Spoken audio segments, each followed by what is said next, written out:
I didn't know the story about the 50s and how Community Hospital was built by visionary men. And okay, in those days it was, you know, you couldn't be a visionary woman because you weren't at the meeting.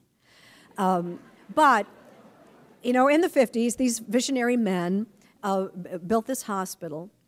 But there were equally visionary people who were building a school system, and we weren't a wealthy school district. You know, my father wore a white collar. He was a salesman. In the little book you've got, you see a picture of me with my head on the evaporated milk. Well, he sold evaporated milk, and that's what that was. It was a weird picture. Now, you can feel free to look it up. It's very odd. But in the 50s and the 60s, when the schools were being created, and the property taxes that the plants where many of our fathers worked, Allison's, Ford, Western Electric, and all, in a way, Warren Township was a fairly wealthy school district from those property taxes, but they invested the money in such creative ways.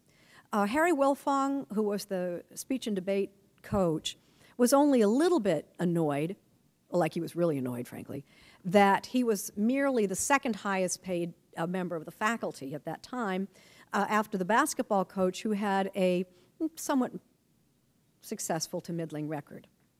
Warren Central was not then an athletic powerhouse. My husband here is the only person who doesn't know that today Warren Central is so much an athletic powerhouse, but not in those days. But we were a speech and debate powerhouse and state champions, and Harry Wilfong, who was also the head of the English department, brought championship trophies home every week, and certainly did change my life. I was governor of Girls State when I was 16. I was the second of the 3 governors of Girls State from Warren Central that I know about. All 3 of us, I was the middle, were Harry Wilfong's products. Harry Wilfong was the kind of teacher who would notice you, and once he got his beams on you, he had great expectations. You had no choice but to live up to it. My sister had a math teacher named Mr. Ledger.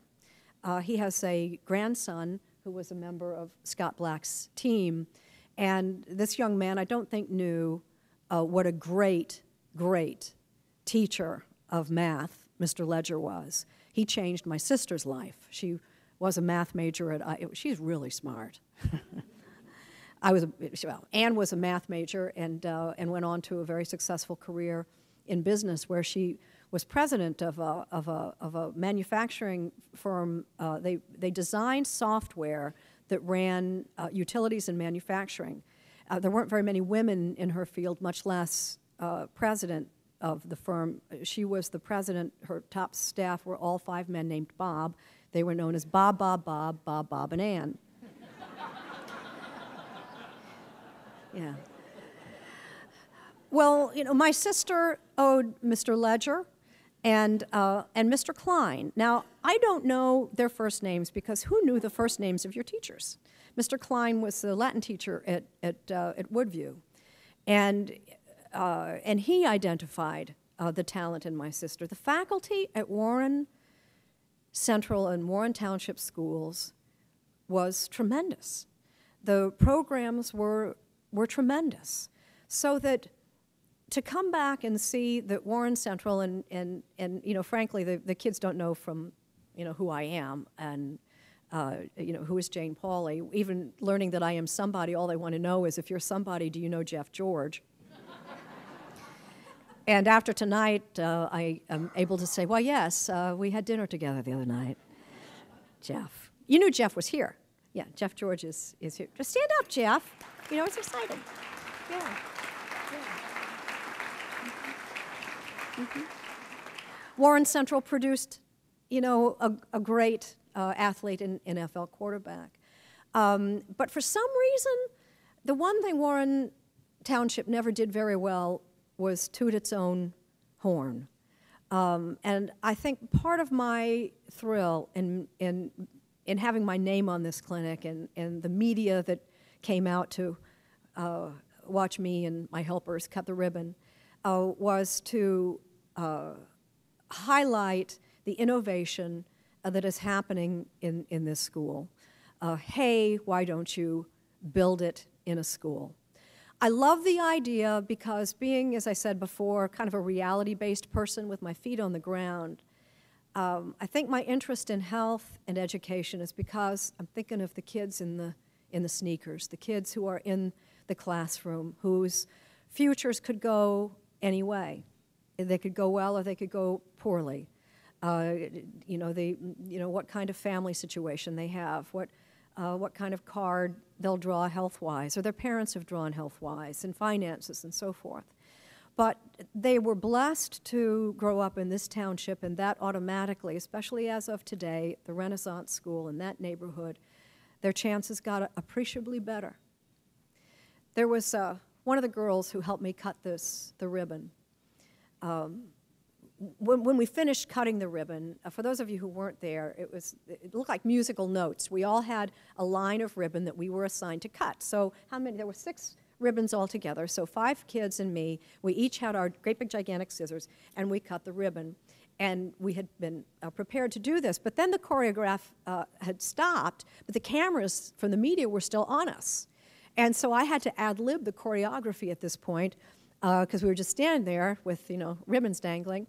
So I said, well, if we've cut the ribbon, I guess that means we have to go inside. So we opened the door, and the kids and I were the first people to march inside the Jane Pauley Community Clinic. While we were there, I gave them a little impromptu tour. They hadn't seen it yet.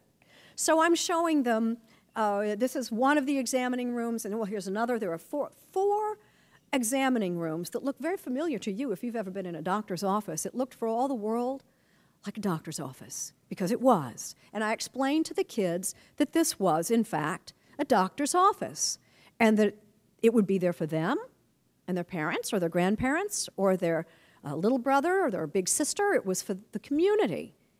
And one of the girls who had helped me cut the ribbon said, but do you have to have insurance? Now, I don't know how old she was, 12? And she already knew that you might have to have something called insurance, and I had a pretty strong impression that she knew about this insurance as being something her family didn't have. But do you have to have insurance? And I was so happy to say, why no, you don't. And the next thing she said was, does it start today? Does it start today? She needed that health clinic. I don't know what her story was. I don't know who was at home that she was going to rush home and tell about this clinic. It doesn't start today, honey, but it does start Friday. And her life is going to be much, much better as a result of the clinic that for some reason bears my name. But I'd like to invite you to stand and join me. Bill, this is for you too. And for all of you who have played a part in it, but especially for Dr. Hinckley, who had the idea, hey, why don't you put it in a school?